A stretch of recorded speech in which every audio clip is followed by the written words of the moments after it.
అట్లా కాదు.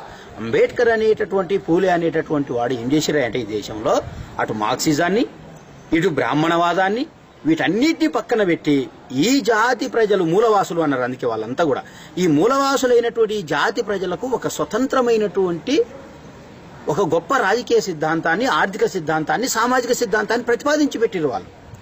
దాన్ని ఇక్కడ ఇంప్లిమెంట్ చేయడం లేదు. మనము ఎదిగినటువంటి వాడు ఎవడైనా చదువుకున్న వాడు వస్తే క్రిస్టియానిటీలోకి పోతున్నాడు. క్రిస్టియానిటీలోకి పోతే తప్పులేదు, నేను వద్దనట్లే. కానీ వాడు తిరిగి తన జాతి దగ్గరికి వచ్చే పరిస్థితి లేదు. వాళ్ళకు నాకు సంబంధం లేదనేటటువంటి ఒక దుర్మార్గమైనటువంటి భావనతో వాడున్నాడు. ఇంకా కొంతమంది మేధావులు అనుకున్నటువంటి వాళ్ళంతా మార్క్సిజంలోకి వెళ్ళిపోయి మార్క్సిజమే ఈ దేశానికి శరణ్యం, అసలు అంబేద్కర్ ఎవరు అనేటటువంటి పరిస్థితి వచ్చింది. కానీ మార్క్సిస్టులు కానీ, క్రిస్టియానిటీ కానీ, ఇంకొకటి కానీ రిజర్వేషన్ తెచ్చిన వాళ్ళు ఎవరు కాదు వీళ్ళు. పోనీ అట్లీస్ట్ ఒక ఈ దేశంలో చదువుకునేటటువంటి హక్కును కూడా వీళ్ళెవరు కల్పించలేదు ఇప్పటి వరకు. ఈ మొత్తం ఉద్యమాల వల్ల దళితులకు ఏమొచ్చిందంటే జీరో. కానీ అంబేద్కర్ పూలే వల్ల ఈ దేశంలో విద్య వచ్చింది, ఆ విద్య వల్ల రిజర్వేషన్ వచ్చింది, దానివల్ల ఈనాడు ఆత్మగౌరవం వచ్చింది. ఇక్కడ పరిపాలకులు అవుతున్నారు, ఐఏఎస్లు అవుతున్నారు, ఐపీఎస్లు అవుతున్నారు. మొత్తంగా ఒక ఎలైట్ బ్యాచ్ తయారైంది. అసలు ఒక ఎలైట్ సమాజం ఉంది ఇప్పుడు.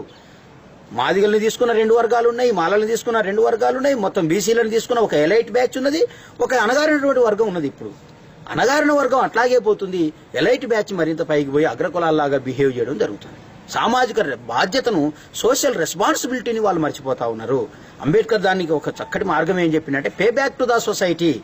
నువ్వు ఏ సమాజం నుంచి అయితే వచ్చినవో తిరిగి ఆ సమాజానికి నువ్వు పే చేయాల్సినటువంటి అవసరం ఉంది.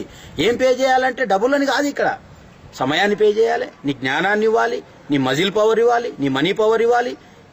నీవు ఏదైతే లబ్ధి పొందినవో ఆ సమాజం నుంచి అవన్నిటిని కూడా తిరిగి నీ సమాజం కోసం కొంతమేరకైనా ఉపయోగిస్తే అప్పుడు ఖచ్చితంగా అంబేద్కరిజం అనేటటువంటిది ఇంతకంటే 150 కిలోమీటర్ల వేగంతో ముందుకు పోగలుగుతుంది. వీళ్ళు అనుకున్నది కాదు.